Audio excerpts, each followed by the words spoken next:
Bonjour à tous et bienvenue dans ce flash. Dans l'actualité ce jeudi, l'ouverture demain de la 7e conférence au sommet du TAC, traité d'amitié et de coopération entre la Côte d'Ivoire et le Burkina Faso, traité qui sera marqué par un conseil de gouvernement conjoint. Les deux chefs d'État sont attendus sur place cet après-midi. Et déjà, hier, le Premier ministre burkinabé a foulé le sol de Yamoussoukro. Il a été accueilli par le Premier ministre ivoirien Amadou Gon Coulibaly et plusieurs membres du gouvernement. Alvorassa. Les ministres burkinabés avec à leur tête le Premier ministre Paul Kaba-Thiéba sont arrivés ce mercredi à 18 h à Yamoussoukro pour le 7e traité d'amitié et de coopération entre la Côte d'Ivoire et le Burkina Faso.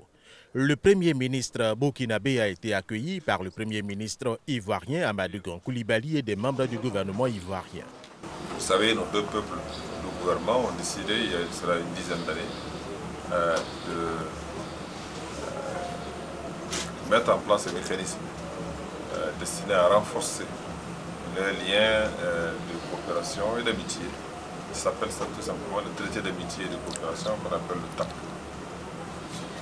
Cette année, le traité d'amitié et de coopération fête ses 10 ans. Alors, nous sommes ici à Yamoussoukro aujourd'hui avec à la tête du gouvernement burkinabé pour rencontrer nos frères du gouvernement ivoirien et l'ensemble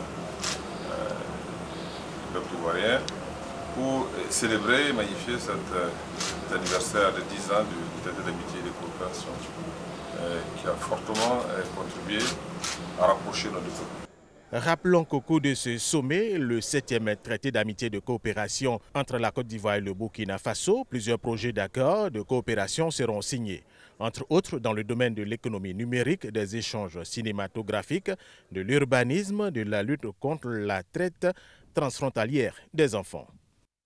En images maintenant, le Centre national de recherche agronomique a abrité l'atelier de lancement du projet sur la cacaoculture, un projet de recherche focalisé sur l'intensification de la production durable de cacao. L'objectif de ce projet est de permettre aux producteurs d'améliorer, dans un contexte de changement climatique, leur rendement de cacao et de réduire l'impact de la cacaoculture sur la déforestation.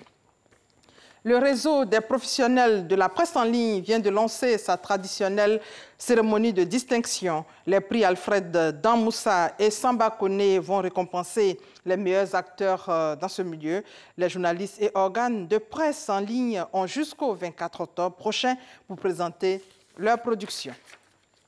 Les élections présidentielles au Mali auront lieu le 29 juillet et à 2 jours de la fin du processus de retrait des cartes d'électeurs, les centres grouillent de monde. Encore des retardataires qui profitent des derniers jours pour récupérer leurs cartes pour ne pas manquer le rendez-vous du dimanche. Et pour ces élections de dimanche, Boni Yahi, l'ancien président béninois, est à la tête des observateurs de l'Union africaine pour le premier tour du scrutin. Ils sont 24 candidats à briguer la magistrature suprême, dont le président sortant Ibrahim Boubacar Keïta en lice pour un second mandat.